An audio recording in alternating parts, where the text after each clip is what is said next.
Hey everybody, Merry Christmas to all of you, and a little oopsie on our last video. It didn't quite work out the way we'd hoped. So we're going to go ahead and try to redo the one that we did a few days ago, and hopefully some of you are still going to be able to see it. For those of you who have already seen this video, it's going to be similar but different, of course, because it's live. Yeah. So anyways. And I'm feeling better. Still a little, we're both still a little under the weather, but we're doing much better, and just want to wish you and yours a very Merry Christmas. Absolutely. And we are going to probably take a break over the holidays, and then we'll resume come the first of the year. So we just want to wish you a wonderful New Year's as well. But we're gonna kind of go to where Jay. We left off where kind of like a background of me. And then now we're going to do Jay's kind of background and upbringing. Kind of how I grew up. How he grew up. It kind of just helps understand who we are and who we were and who we become. So after we go through this, then we'll get into our married life and how God has moved in our lives so much. But okay, go ahead, I'm ready. Jay. Okay, right. Okay, so I grew up with a single mom. My parents got divorced when I was 3. And until I was 10, I didn't have a stepfather. My mom remarried when I was 10. So my mom liked going to a couple of different churches in town. We started off at the Baptist church in Glendale. And my brother and I figured out after a while that if we show up just late enough on Sundays to go to church, my mom won't go. So we'd go and play until that last moment, and we'd go walking into the house just a few minutes later, then Mom would be willing to try to make it to church on time, so we'd skip it. But we still were raised with it, though. My mom, ingrained God in us.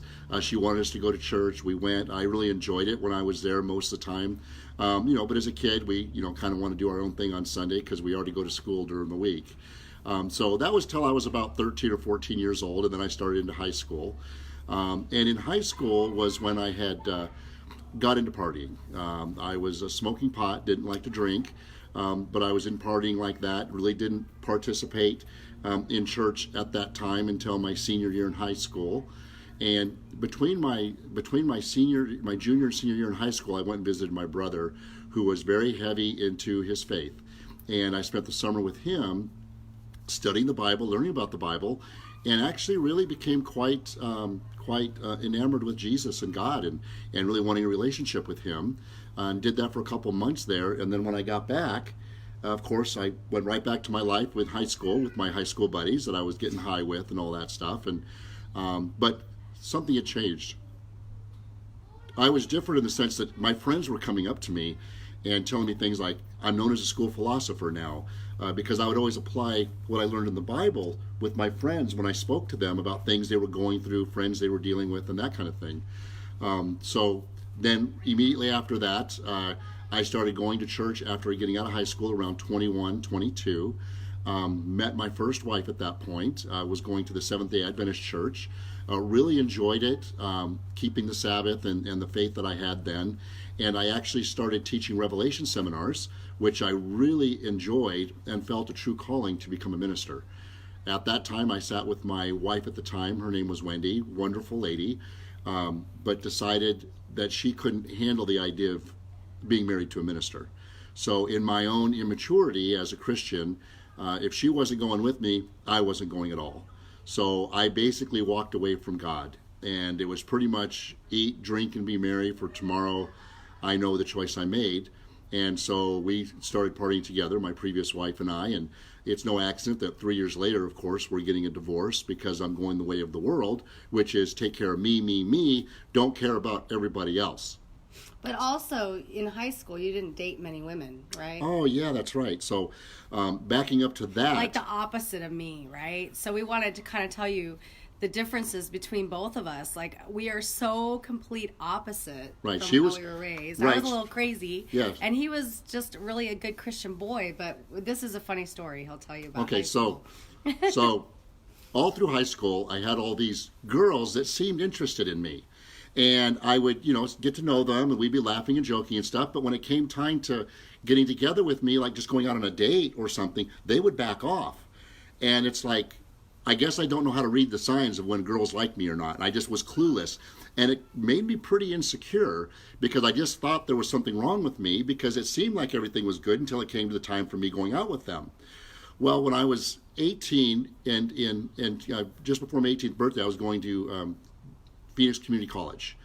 And this one girl that was going to high school with, she was tall, beautiful, long blonde hair, always just thought she was just hot. Me? Right? No. Anyway, excuse me, I got a little cough still. So, and she was hot.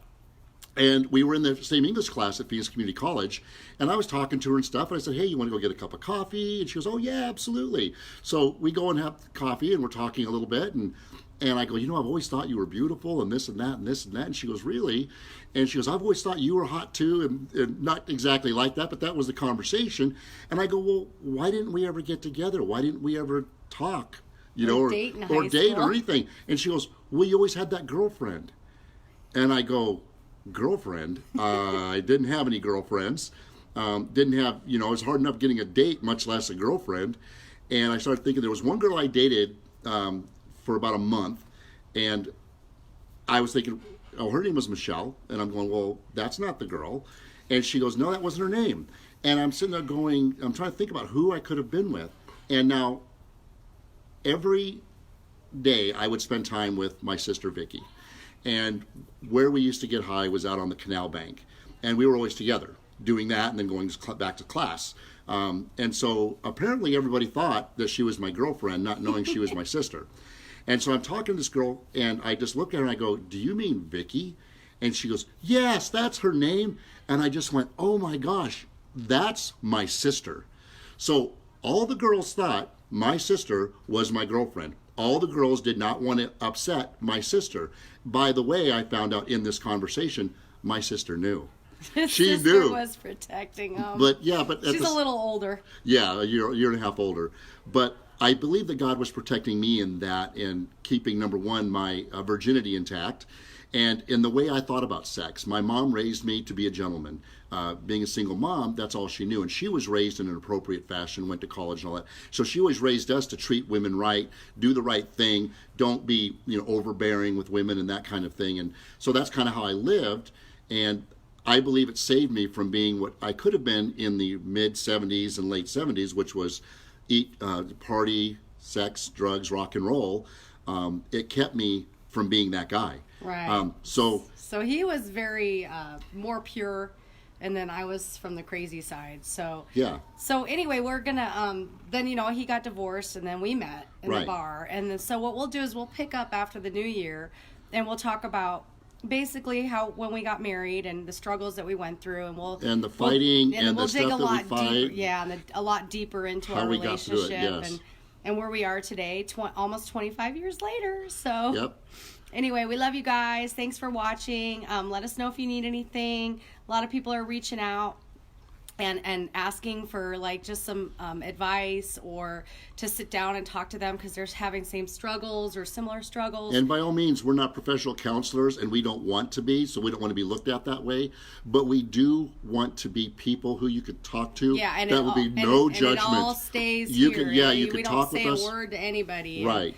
And we're here to help where we can. And, like we said, God put this in our heart to help marriages and, yes. and to grow marriages because so many people are being attacked out there and the devil wants to break up the family, and that's where he attacks us the most. So you guys stay strong. We love you. Merry Christmas. Remember the reason for the season is Jesus, and then we'll see you after the new year. Take care. Thanks, everybody.